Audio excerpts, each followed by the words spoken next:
ओम शांति। आज हम संडे की मुरली लेंगे। इस संडे की भी और पिछले संडे की भी हम कंबाइन करेंगे। तो बाबा ने जैसे कहा कि मैं समान बच्चे आज चारों ओर के संपूर्ण समान बच्चों को देख रहे हैं।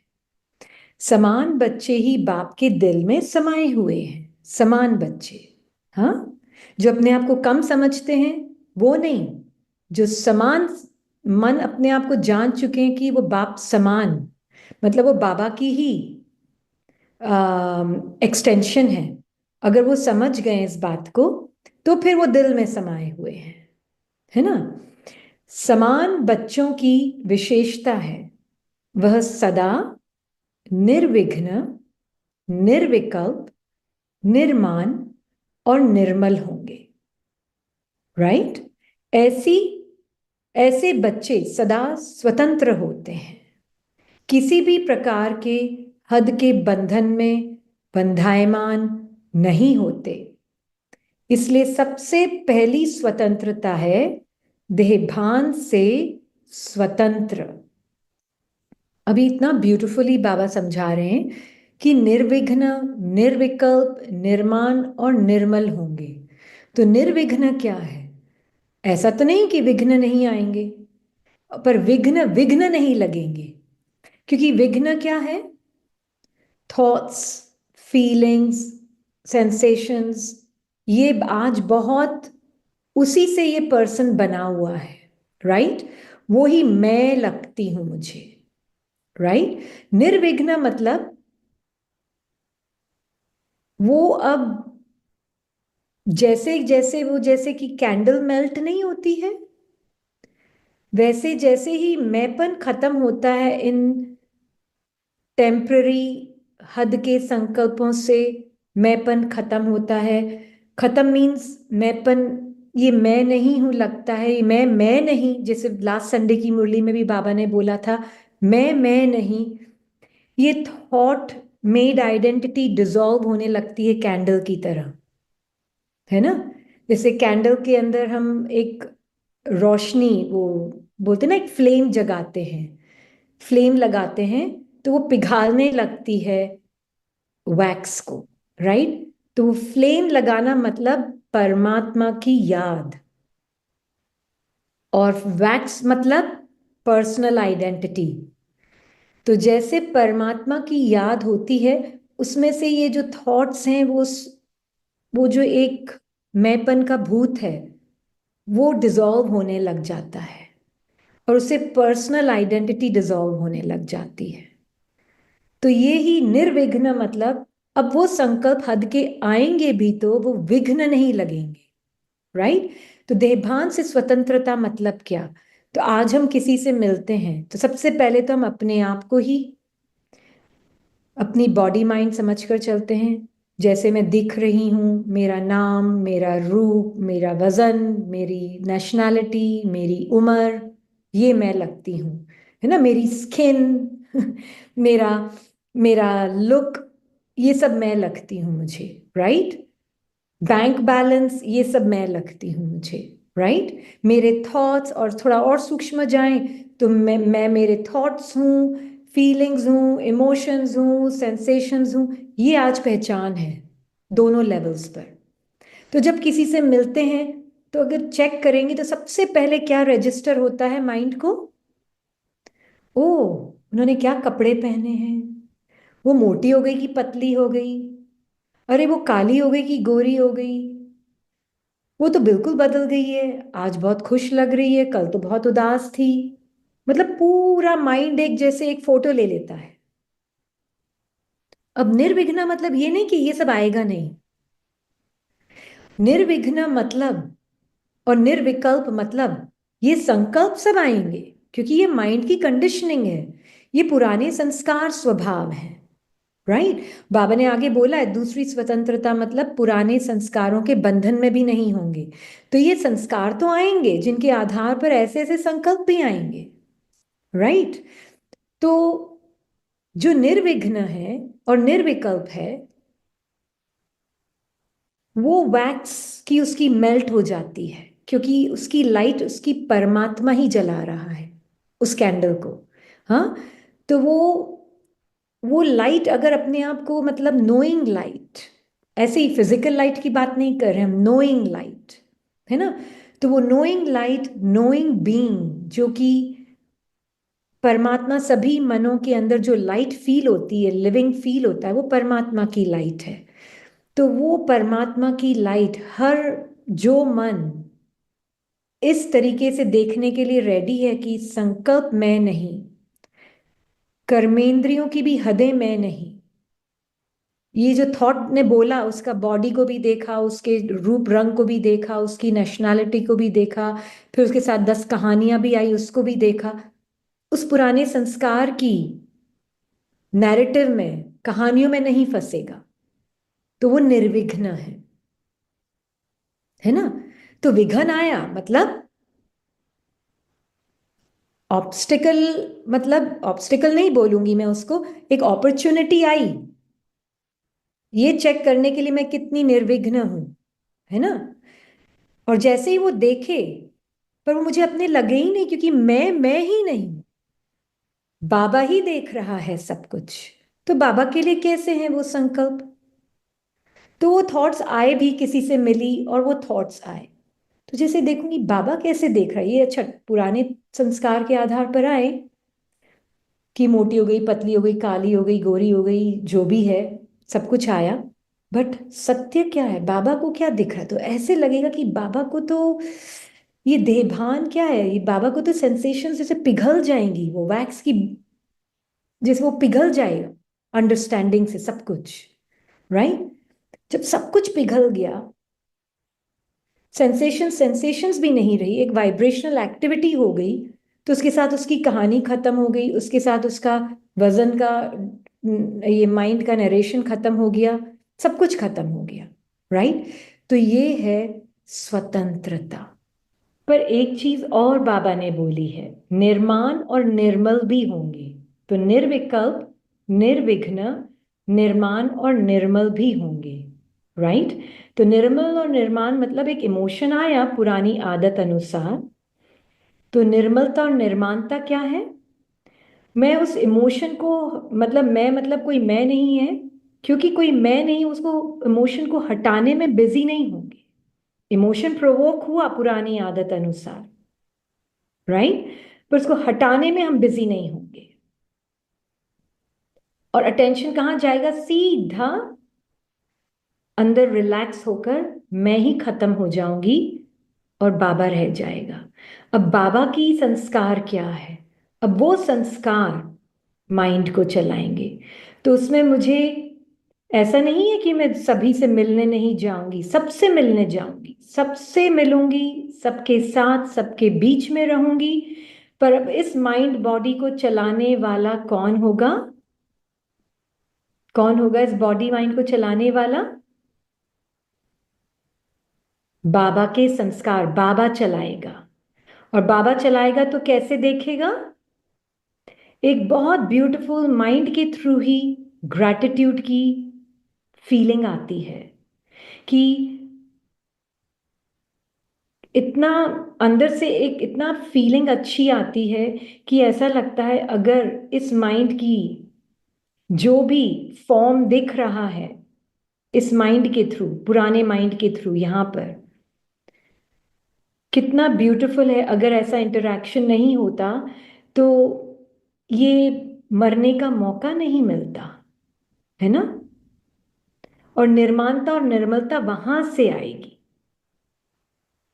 नहीं तो निर्माणता और निर्मलता आ नहीं सकती जब तक जेन्युइनली वो फीलिंग ऑफ ग्रैटिट्यूड नहीं है। अब इसमें तो हमने सिर्फ एक लुक को देखा है ना। इसमें कुछ ऐसी भी चीजें हो सकती है कि हम किसी से मिलने जाते हैं खालीपन की वजह से, कि बहुत लोनली फील हो रहा है, मैं किसी से बात कर लेती हूँ, बहुत खालीपन फील हो रहा है, मैं किसी से मिलने चली जाती हूँ, राइट। अब ये जो थॉट बोल रहा है कि मैं लोनली फील कर रही हूं, मैं खाली फील कर रही हूं, ये आवाज जो है परमात्मा कैसे सुनेगा, क्योंकि और कोई नहीं है बीच में सुनने वाला। अगर हमने निर्विकल्प और निर्विघ्न सत्य को जाना, मतलब अपने अनादि सत्य को जाना, तो अनादि सत्य में एक बाप दूसरा ना कोई, राइट? दूसरा ना कोई मीन्स लिटरली दूसरा ना कोई, only one father and none other. मतलब कोई और पर्सन नहीं बाबा के लिए, कोई और नाम रूप देश काल नहीं बाबा के लिए, वो सिर्फ बाबा के लिए। अगर बाबा के पॉइंट ऑफ व्यू से देखेगा ना माइंड, तो क्या बाबा के पॉइंट ऑफ व्यू से सन और मून है? क्या बाबा के पॉइंट ऑफ व्यू से 8 बिलियन बॉडीज भी हैं? क्या बाबा के पॉइंट ऑफ व्यू से 8 बिलियन नाम रूप भी हैं माइंड के? नहीं। तब बाबा ने जब आगे यह बोला, मन कंट्रोल में आ गया तो कोई भी कर्मेंद्रियां वशीभूत नहीं कर सकती, इसका मीनिंग क्या हुआ? क्योंकि ये भी बाबा ने आगे बोला है कि सभी ने बड़े उमंग उत्साह से बाप के आगे दिल से कहा, अब सब कुछ आपका, तन मन धन सब आपका है, वापस लेते हो तो अमानत में खयानत हो जाती है। कोई कोई बच्चे कहते हैं, रू रिहान करते हैं ना, तो कहते हैं मेरा मन परेशान रहता है। मेरा मन कहां से आ गया? जब मेरे तेरे को अर्पण किया तो मेरा मन कहां से आया? अभी आपका कुछ नहीं रहा, बिन कौड़ी हो गए लेकिन बादशाह हो गए। तेरे में मेरा नहीं करो, मतलब मेरा इज नो मेरा। 8 बिलियन मेरा जो थे वो सारे 8 बिलियन मेरा खत्म हो गए, एक ही रह गया, राइट? तो बाबा ने इतना ब्यूटिफुली कहा है, ये मेरा मन आया कहां से? ये मेरा कौन है? जब तक मेरा मन है तब तक न निर्विघ्न हो सकते हैं, न निर्विकल्प हो सकते हैं, न निर्माण हो सकते हैं, और न निर्मल हो सकते हैं, राइट? तो बाबा कह रहे हैं कि मेरा मन, अब मन तो, मन ही तो ऋणी है ना, मन को समझना इसीलिए जरूरी है। क्योंकि जब बाबा ने कहा अगर मन कंट्रोल में आ गया तो कोई भी कर्मेंद्रियां वशीभूत नहीं कर सकती, मन मतलब कर्मेंद्रियां। मन किससे बना हुआ है? मन और आत्मा एक ही है, सेम थिंग है ना। बट आत्मा फुल पैकेज ऑफ माइंड है, एंटायरिटी ऑफ माइंड है, और मन जो है वो अलग अलग लेवल्स का मन हो सकता है, राइट? तो हमने पिछली क्लास में भी जैसे ये क्लियर किया हुआ है। तो जब हम अभी मन बोल रहे हैं, मन मतलब thoughts plus seeing, hearing, touching, testing और स्मेलिंग, है ना। तो इन 5 कर्मेंद्रियों के साथ साथ थिंकिंग और सेंसेशंस जब ऐड हो जाती हैं तो उसको बोलते हैं मन। और उसको एक मन को नाम दिया ऋणी, दूसरे मन को हो सकता है हमने नाम दिया हो XYZ, कुछ भी नाम हो सकता है, राइट? बट बाबा बोल रहे हैं कि अगर तुम ही मर गए जीते जी, तुम ही खत्म हो गए एज अ पर्सन माइंड, है ना। इवन आत्मा को हम सोचते हैं कि आत्मा कोई एक सेपरेट एंटिटी है। आत्मा और मन हम सेम थिंग की तरह यूज कर रहे हैं। आत्मा कोई सेपरेट एंटिटी नहीं है, एक परमात्मा ही एक supreme and only living entity है। बाकी सब उसकी वाइब्रेशनल एक्टिविटी है, और हर वाइब्रेशनल एक्टिविटी को हम बोलते हैं मन। हर मन ने जैसे अलग अलग अपना एक थॉट के आधार पर अपनी एक राजधानी बना ली, और वो थॉट है मैं ऋणी हूं, मेरा नाम रूप ये है, मैं बॉडी हूं, मैं अमेरिका में रहती हूँ, मेरे इतने बच्चे हैं, मेरा ये पति है, मेरे ये मदर फादर हैं, ये मेरी ये मेरा नेचर, मैं बहुत सेंसिटिव हूं, मेरा नेचर या तो मैं बिल्कुल कोल्ड हूं, जो भी, ये मैंपन आ गया है इसके साथ, है ना। तो अपने को चेक करो, कोई कर्मेंद्रियां बंधन में तो नहीं बांधती। क्या मीनिंग है इसका? तो अगर हम देख रहे हैं कि थिंकिंग फर्स्ट पार्ट है माइंड का, तो ये थिंकिंग मुझे बांध तो नहीं रही। मुझे किसको? फर्स्ट स्टेप पे हम देखते हैं निराकारी मन। आकारी मन से बंध तो नहीं रहा, है ना।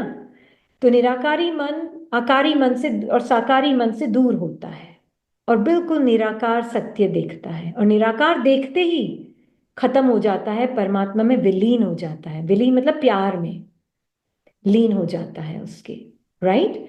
पर निराकारी मन के पॉइंट ऑफ व्यू से there is no name, no form. तो अगर मैं नाम हटा दूं, अगर मैं साइट हटा दूं, अगर मैं सेंसेशंस हटा दूं, अगर मैं हियरिंग हटा दूं, अगर मैं फीलिंग हटा दूं, अगर मैं कहानियां हटा दूं मेरी इस नाम रूप के साथ जो है, बॉडी हटा दूं मतलब सेंसेशंस हटा दूं, टचिंग टेस्टिंग सब हटा दूं, तो कौन बचता है पीछे? सिर्फ मन, मतलब डिसॉल्व हो गया, ये सब मन ही था ना, पूरा मन समर्पित। तो अब कौन बचा पीछे? सिर्फ बाबा। एक बाप, दूसरा ना कोई। तो जैसे मैंने अपने लिए डिसॉल्व किया, मैंने तो क्या किया, बाबा ने ही करा कराया, मन में अपनी कोई ताकत नहीं है। बाबा की ही ताकत से जब ये मन डिसॉल्व हो गया, कर्मेंद्रियां और थिंकिंग डिसॉल्व हो गई, तो एक बाप दूसरा न कोई। तब हम बोल सकते हैं, मतलब अब वापस मन इमर्ज होगा, पर अब वो बाबा के संस्कारों से इमर्ज होगा। तब वो मन कह सकता है एक बाप में संसार है, एक बाप में सर संबंध है, एक बाप से सर्व प्राप्तियां हैं, एक ही पढ़ाने वाला है, पालना करने वाला है, और सब में एक है। ये है देह से स्वतंत्रता, और देह के पुराने संस्कारों से भी स्वतंत्रता। तो अब इसको हम लेंगे बाबा की लास्ट संडे की मुरली से। बाबा ने बहुत ब्यूटीफुली बताया है कि मैं एक मिनट उस मुरली पे ही जाती हूँ। बाबा ने इसमें कहा किसी भी सब्जेक्ट में मेहनत लगती है तो उसका मूल कारण है दिल के स्नेह की कमी, है ना। तो ये, और एक चीज आज और भी बाबा ने कही है, तो रियलाइजेशन की शक्ति, रियलाइज करते भी हो लेकिन उसको प्रैक्टिकल स्वरूप में लाने में अटेंशन कम है, इसलिए जिस समय रियलाइज करते हो उस समय चलन और चेहरा बदल जाता है। बहुत अच्छे उमंग उत्साह में आते हो, हाँ रियलाइज किया, लेकिन फिर क्या हो जाता है? अनुभवी तो होना क्या होता है उसका। फिर क्या हो जाता है? उसको हर समय स्वरूप में लाना, उसकी कमी हो जाती है, क्योंकि यहां स्वरूप में लाने में कमी क्यों होती है ये हमें देखना है। तब बाबा ने कहा लास्ट संडे की मुरली से कि किसी सब्जेक्ट में मेहनत क्यों लगती है, कमी क्यों होती है, उसका मूल कारण है दिल के स्नेह की कमी। स्नेह माना लवलीन, है ना। तो जब बाबा माइंड जो अपने आप को रियल सेपरेट एंटिटी समझ के चल रहा है, उसको बाबा जब कहते हैं कि तुमने अपने अनुसार बहुत जिया, हे मन, अपने आप को अलग समझ के तुमने बहुत जगह खुशी ढूंढी, है ना। तुमने कर्मेंद्रियों के भान में आकर एक सेपरेट टाइम स्पेस की दुनिया भी अपने अंदर क्रिएट कर ली, है ना। बट क्या तुमको खुशी मिली? अभी तक भटक रहे हो तुम। हम्म। तो अब मेरे पास आ जाओ, अब मुझ में समा जाओ। बहुत प्रैक्टिसेस की हैं, अच्छी बात है। तुम्हें वो सीकिंग, जब अपने कर्मेंद्रियों के द्वारा सुख नहीं मिला और कर्मेंद्र से बनाई हुई स्वप्न की नगरी में तुम्हें सुख नहीं मिला, तो अब तुम मुझे ढूंढ रहे हो। मतलब तुम अपने उस सत्य को ढूंढ रहे हो जो तुम्हारा कोर है, तुम्हारा मूल सत्य है, राइट? तो एक काम करो, तुम जो सुख ढूंढ रहे हो बाहर, उसको थोड़ा अपने अंदर आओ, पीछे पीछे आओ। हे मन, संकल्पों को छोड़ो। तो संकल्पों को छोड़ते हैं, मतलब बाबा लिटरली जैसे कि क्वेश्चन कर रहा है माइंड से, है ना?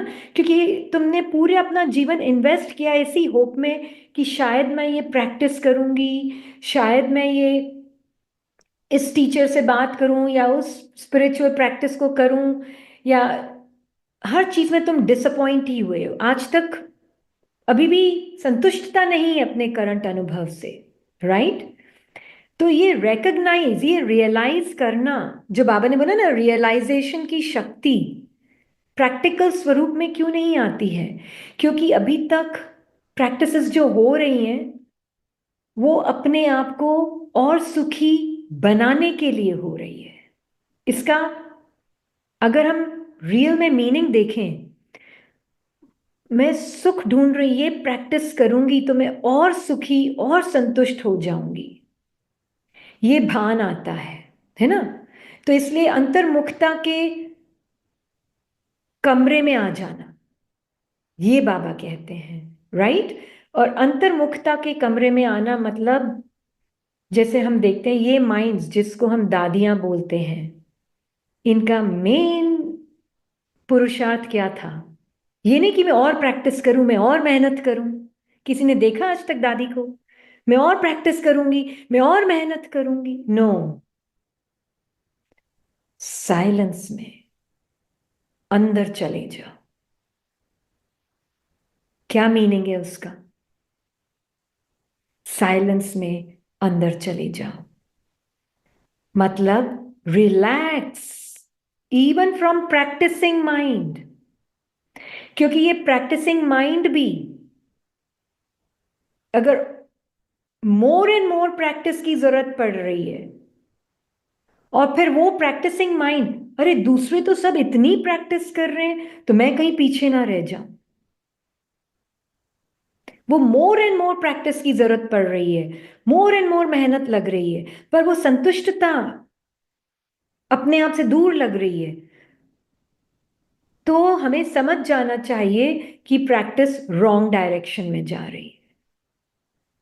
अगर हम वाकई में देख रहे हैं कि कुछ भी अच्छे से, और बाबा ने ये इतना क्लियरली बोला है कि अंतर्मुखता में अच्छी से अच्छी टचिंग मिलेगी बाबा से मन को, है ना? क्योंकि मन समझने लगता है कि अगर मैं संकल्पों की लिमिट्स में नहीं हूं, संकल्प कुछ भी बोल रहे हैं, कुछ भी कह रहे हैं, उसकी हद, उसकी जो भी भाषा है, जो वो फीलिंग भी क्रिएट कर रहा है सेंसेशंस के द्वारा मिलकर, वो जो एक ही मैं बाबा है, उसके लिए वो कुछ भी नहीं है।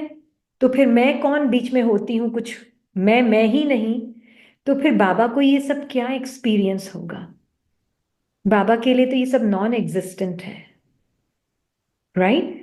तो लिटरली बाबा के पॉइंट ऑफ व्यू से ही जीवन जीना है अब मन को।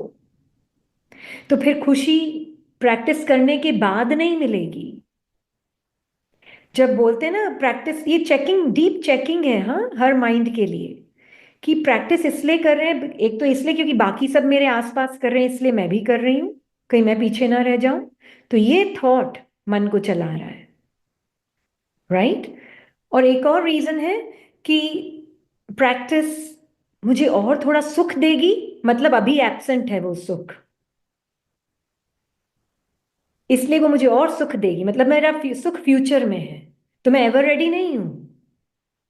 क्योंकि मेरा सुख फ्यूचर में है ना? इतनी प्रैक्टिसेस करने के बाद भी फेलियर का मैसेज नहीं मिलता है ना? हम प्रैक्टिसेस तो छोड़ देते हैं, पर हम अभी तक ये बिलीव करते हैं अभी तक हैप्पीनेस क्या है, थोड़ा डिस्टेंस पे है मुझसे, कोई प्रैक्टिसेस तो काम नहीं कर रही हैं, इतनी प्रैक्टिस करके देख ली, कुछ तो हो नहीं रहा है, छोड़ो ना, बाबा ने बोला है ड्रामा फिक्स्ड है।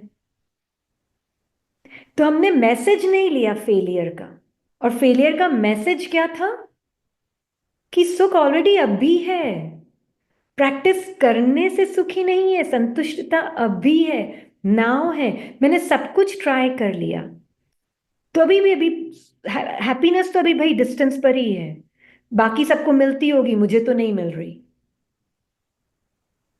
ये थॉट्स आते हैं, तो ये thoughts of course depression he create करेंगे ना, क्योंकि मैं ये डिप्रेसिव पर्सन बन गई, है ना। अब ये थॉट्स आ सकते हैं, पर इसका मैसेज क्या है कि प्रैक्टिस करने के बाद सुख नहीं मिलेगा, मैं सुखी हूं, मैं संतुष्ट हूं, ये मैं जो हूं ये परमात्मा से लिया हुआ उधार मैं है, मैं तो कुछ मैं नहीं, ये परमात्मा का ही मैं है, उसी से सब उधार लिया हुआ है, मैं मेरा कुछ भी नहीं है, सब उससे बोरो किया हुआ है।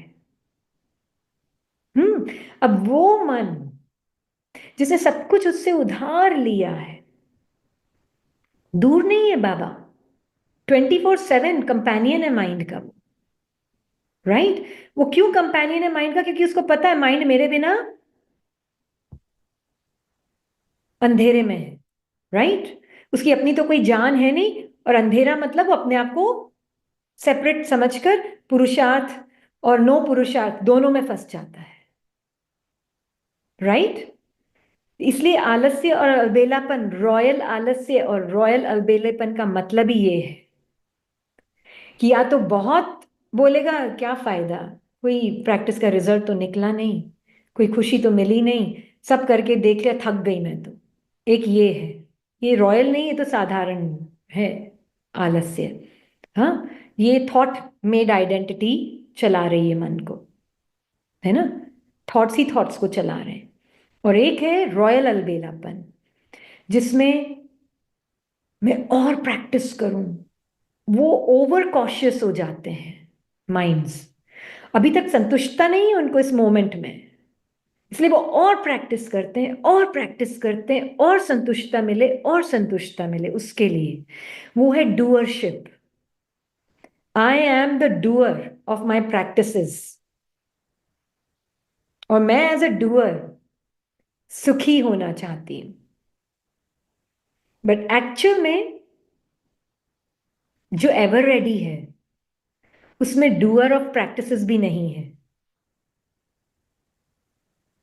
मैं करती हूं या मैं करता हूं ये प्रैक्टिस, है ना।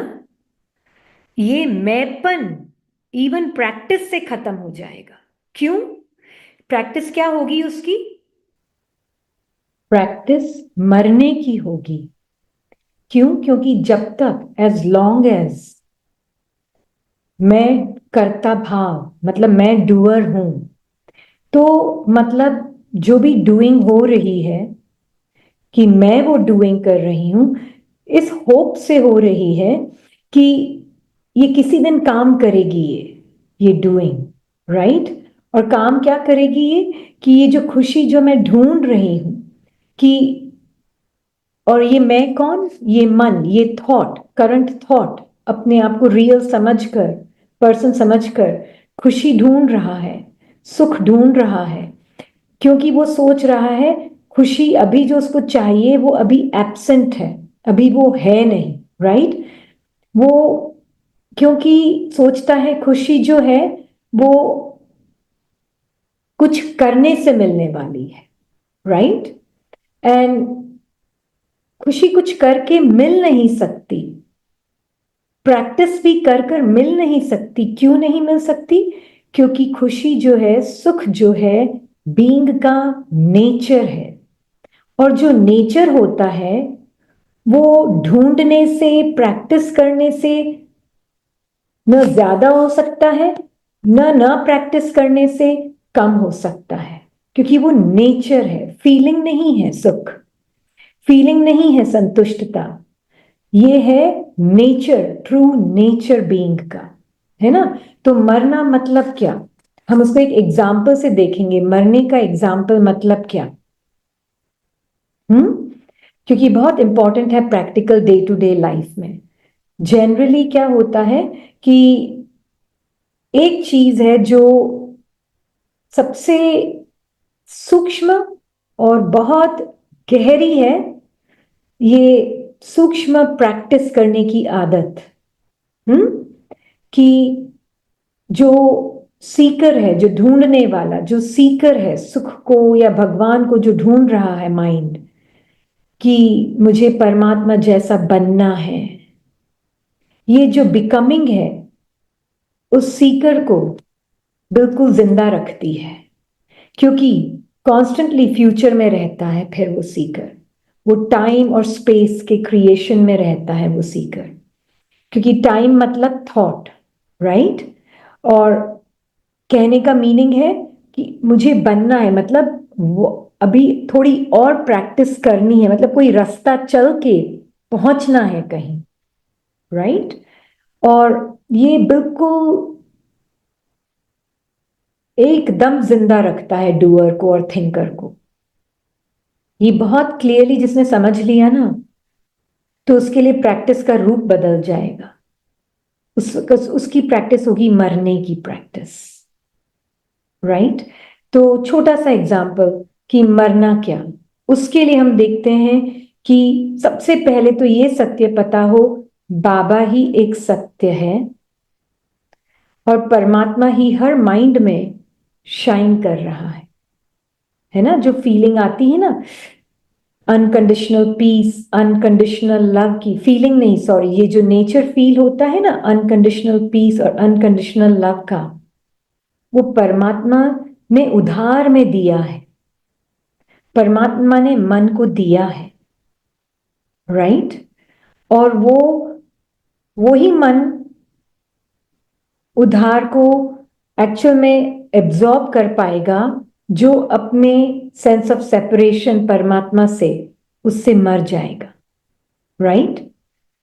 पर उसके लिए ये एक प्रैक्टिकल एग्जाम्पल देखते हैं कि एक फीलिंग जो सेंस ऑफ मैं एक सेपरेट पर्सन हूं, उससे दो फीलिंग्स निकलती हैं।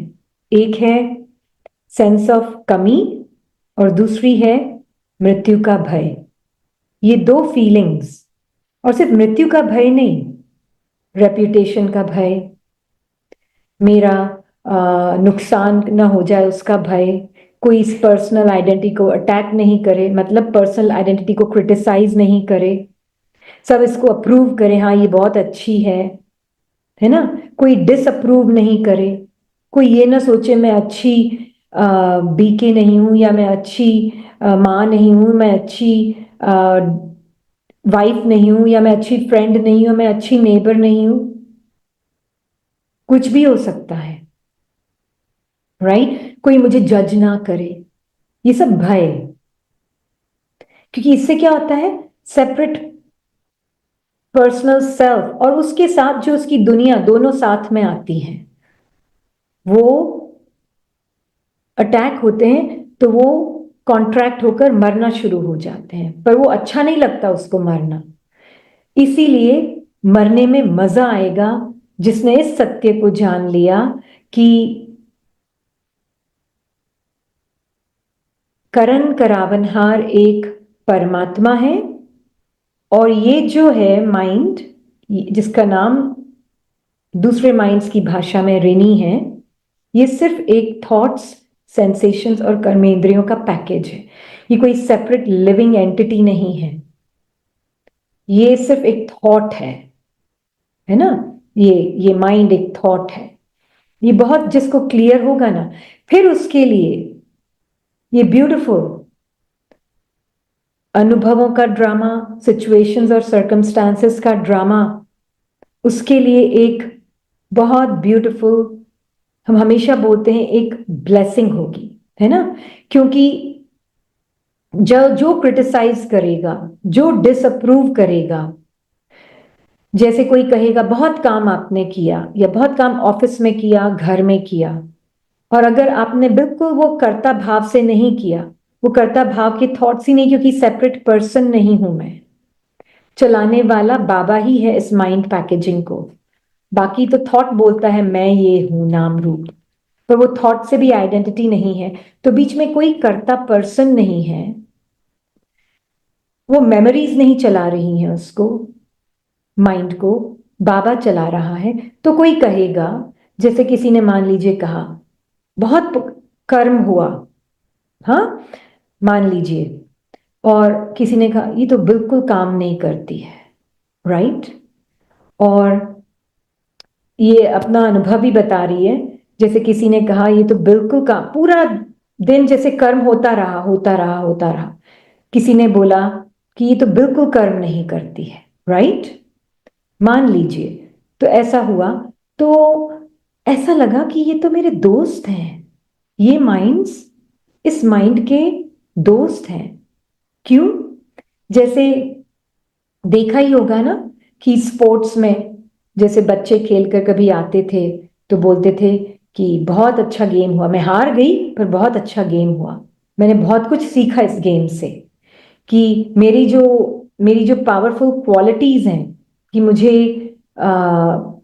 हारने से डर नहीं लगता, मैं मेरी मेरी जो सेंस ऑफ वर्थ है वो हार जीत पर डिपेंडेंट नहीं है, but it was a beautiful play, है ना?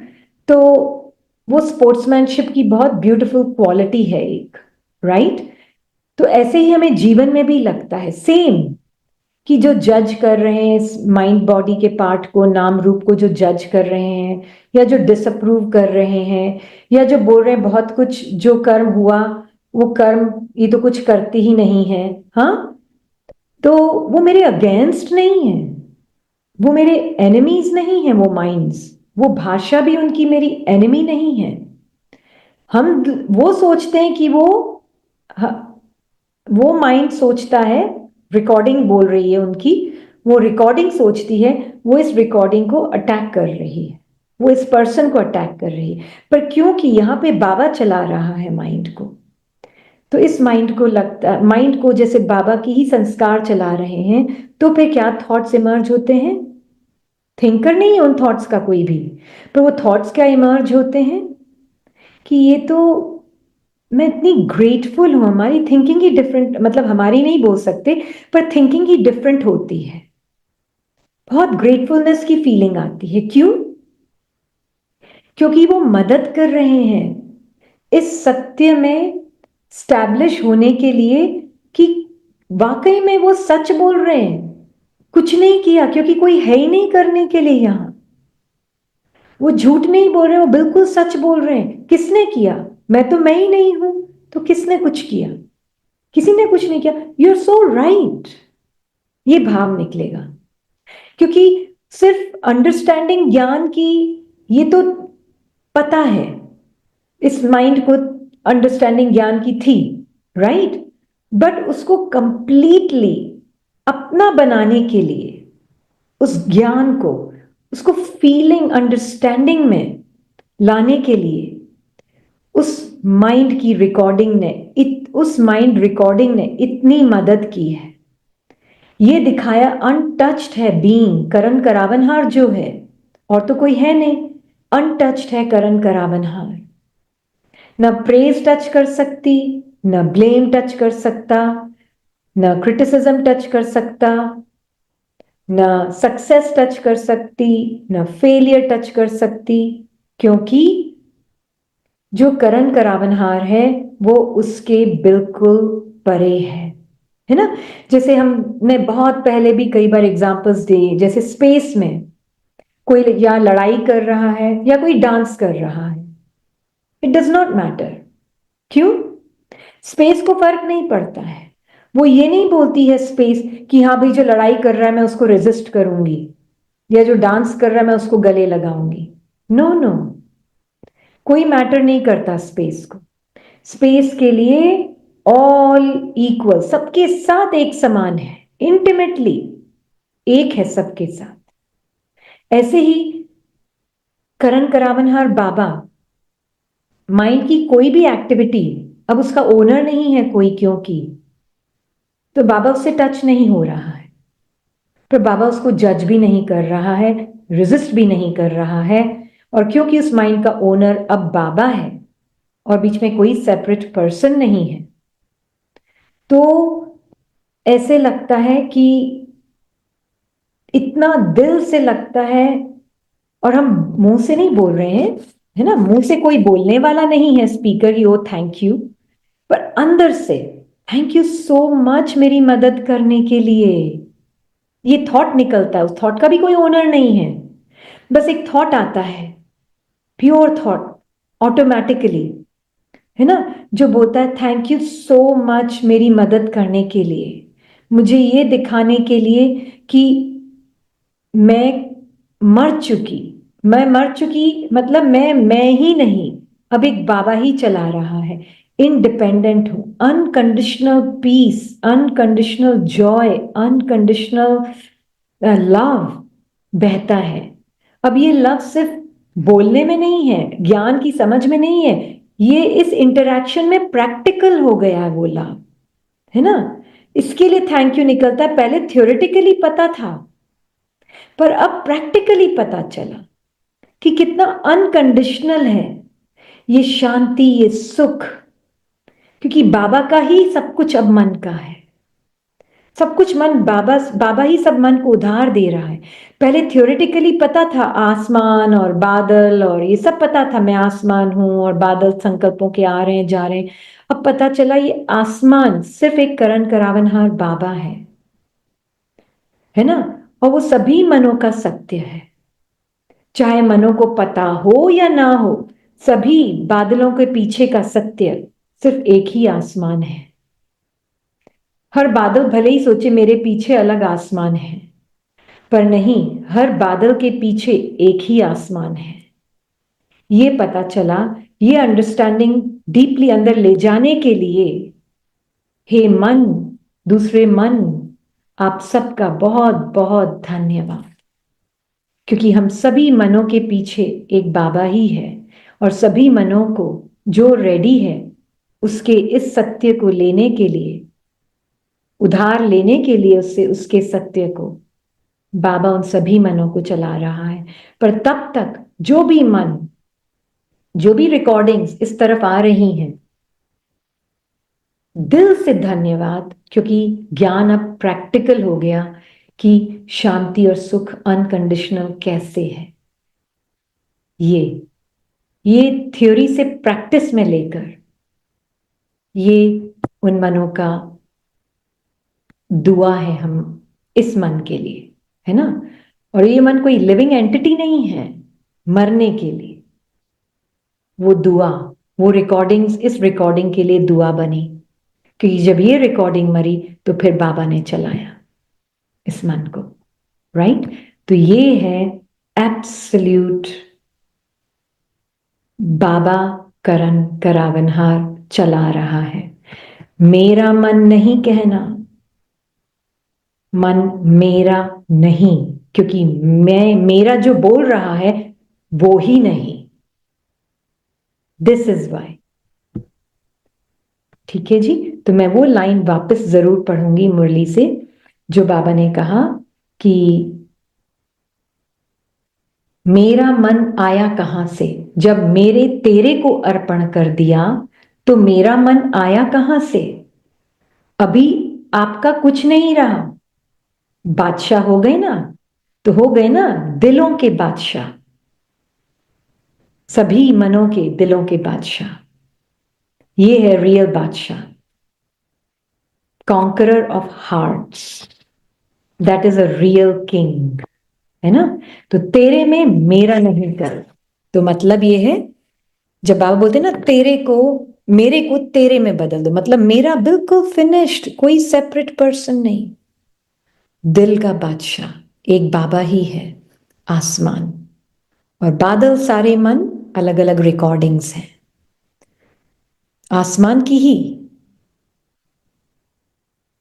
आसमान के ही सामने है, आसमान ही उन सभी मनों को देख रहा है, कोई सेपरेट अलग आसमान नहीं है किसी बादल के पीछे बादल को देखने के लिए, वो बादल है सेपरेट पर्सन, माइंड एक्टिविटी, जो कि संकल्पों, फीलिंग्स और कर्मेंद्रियों का कलेक्शन है और कुछ नहीं है, और पीछे है परमात्मा आसमान, अब वो चलाएगा मन को।